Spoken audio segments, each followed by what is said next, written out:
皆さんこんにちは、ガジェログです。今日はですね、あえてこのレドミスマートバンドプロについていない10個の点についてご紹介したいと思います。では早速ね、本日も行ってみましょう。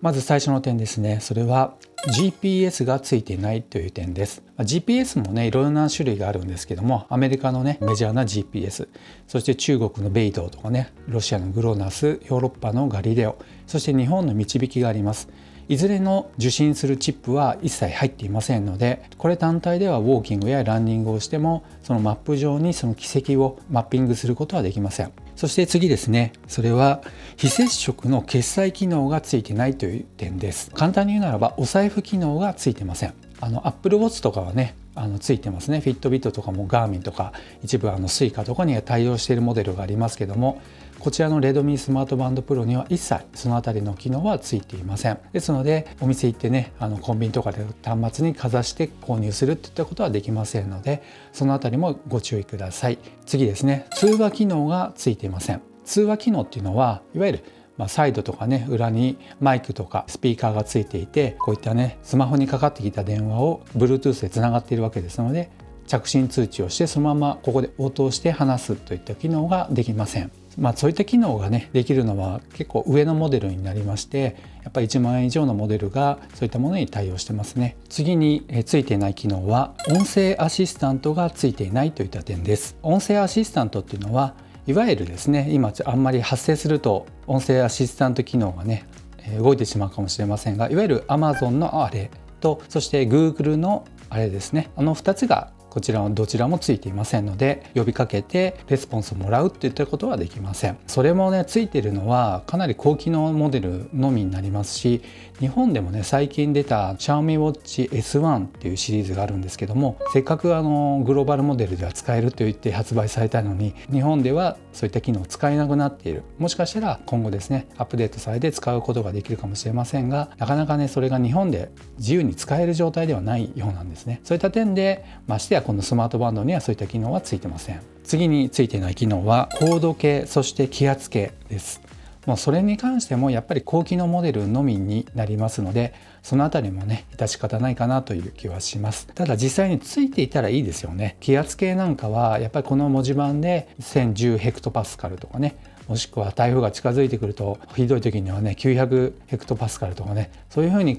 視覚的に数字ですぐ分かるので、天気痛によって頭痛がしそうだなという時に数値を見ることによって自分のね体調の変化といったものを確認しやすいのかなと思います。では次の点ですね。それは音楽保存ができません。それに関してもやっぱり上位モデルのみの機能になりますね。よくあるのはアプリの方で自分のスマホに入っている音楽データをこちらの方と同期させることによって保存して、そして Bluetooth 経由でワイヤレスイヤホンとねつないで屋外でスマホなしで音楽を楽しむといった機能ですけども、そちらに関してはついていません。何もかもねそういったものもついているとしたらめちゃくちゃすごいことになりますけども、将来的に段階的にそういった機能もついてくるのかなという気もします。では次ですね。それは皮膚の体表面温度を測ることはできません。というのはですね、ファーウェイバンド6の上位モデルであるファーウェイバンド6 Pro に関して昨年の2021年の秋頃ですかね出ましたけども、そちらにはその機能が搭載されたんですね。体表面の部分の温度を測ることによって、それがだいたい今自分の体温がどれぐらいかというものを推定する、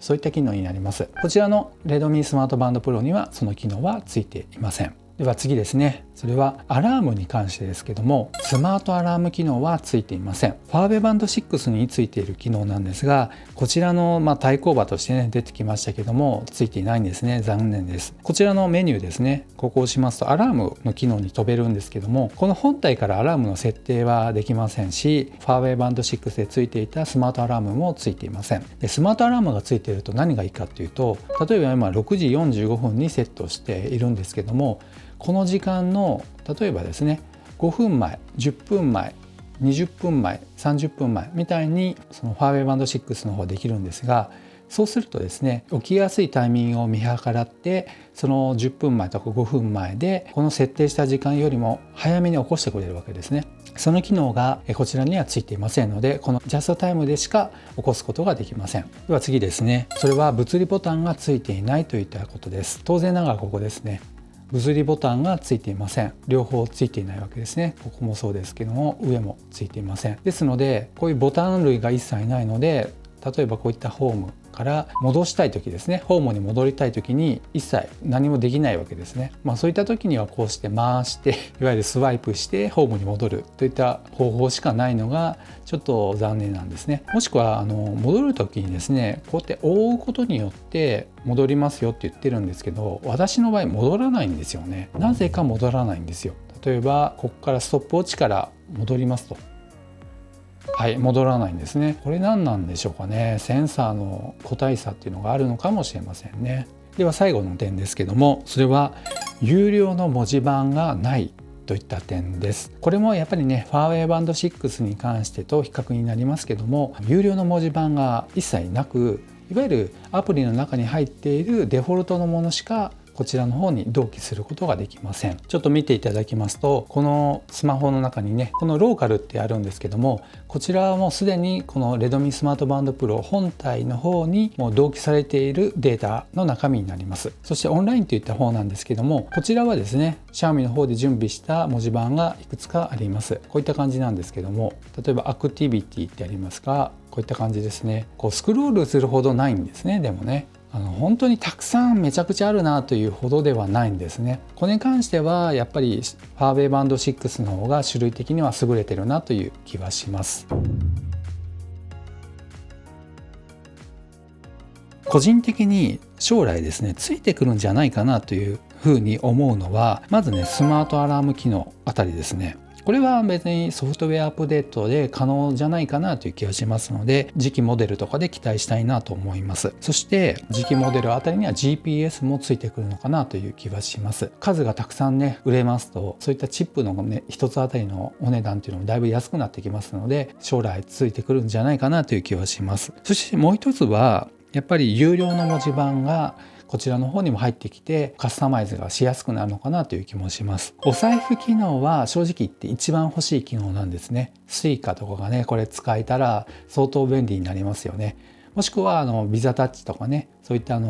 クレジットカード系のコンタクトレスですね、そのあたりも使えるようになったらいいなと思うんですが、それよりもまず日本であればSuica機能ですね、そういったものがついていると対 Apple Watch といった感じにもなってくるのかなという気もします。1万円を切っているモデルでそういったお財布機能ついてくれば結構爆発的に売れそうな気がしますね。というわけで今回はレドミスマートバンドプロについていない10個の機能といった点でご紹介しました。当然ながらついていない機能をご紹介したというのもちょっと変な感じなんですけども、そういった機能をね期待してもついてませんということで、改めてね確認という感じでちょっとまとめてみました。 GPS ですね、ついていません。そしてお財布携帯もついていません。通話機能はできません。音声アシスタントもついていませんし、そしてコード系気圧計もついていません。音楽保存して音楽再生することもできません。そして皮膚温度を測定して体温を確認するといったこともできません。